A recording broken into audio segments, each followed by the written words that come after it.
America Iran మధ్య 60 రోజుల తాత్కాలిక అవగాహన ఒప్పందం కుదిరినట్టు తెలుస్తోంది. అమెరికా ఇరాన్ చర్చల ప్రతినిధులు ఈ 60 రోజుల తాత్కాలిక సయోధ్య ఒప్పందం ముసాయిదాపై ప్రాథమికంగా ఏకీభవించినప్పటికీ దీనిపై అమెరికా అధ్యక్షుడు డొనాల్డ్ ట్రంప్ ఇంకా సంతకం చేయలేదు.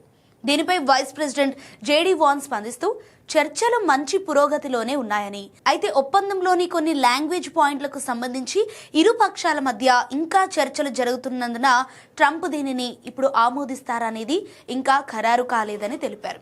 అయితే మరోవైపు ఇరాన్కు చెందిన తస్మీం వార్తా సంస్థ కథనం ప్రకారం ఈ తాత్కాలిక ఒప్పందం పాఠం ఇంకా పూర్తిగా ఖరారు కాలేదని, దీనిపై ఇరాన్ అధికారికంగా తుది నిర్ణయం ప్రకటించాల్సి ఉంటుందని తెలిపింది. ఒకవేళ ప్రెసిడెంట్ ట్రంప్ ఇరాన్ అగ్రనాయకత్వం దీనికి ఆమోదం తెలిపితే ఈ 60 రోజుల చర్చల కాలంలో పలు కీలక అంశాలపై నిర్ణయం తీసుకుంటారు. వాటిలో మొదటిది హార్ముజ్ జలసంధి పునరుద్ధరణ.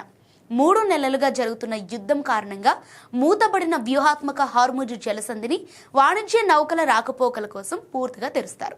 ప్రపంచ చమురు రవాణాలో 5వ వంతు ఈ మార్గం గుండానే సాగుతుంది. సో ఇక రెండవది ఇరాన్ అణు కార్యక్రమంపై గట్టిగా హామీలు కోరుతోంది అమెరికా.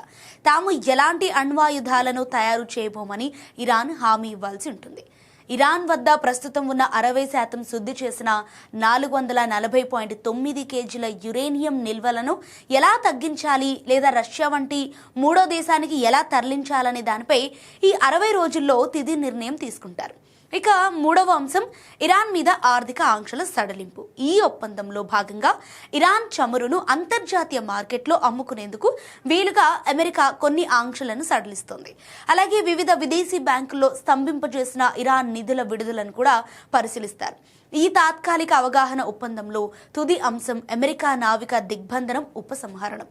ఇరాన్ ఓడరేవులపై అమెరికా విధించిన నావికా దిగ్బంధనాన్ని దిశల వారీగా ఎత్తివేసేందుకు అమెరికా అంగీకరించింది. సో ఈ దౌత్యపరమైన చర్చల్లో పాకిస్తాన్ కీలక మధ్యవర్తిగా వ్యవహరిస్తోంది.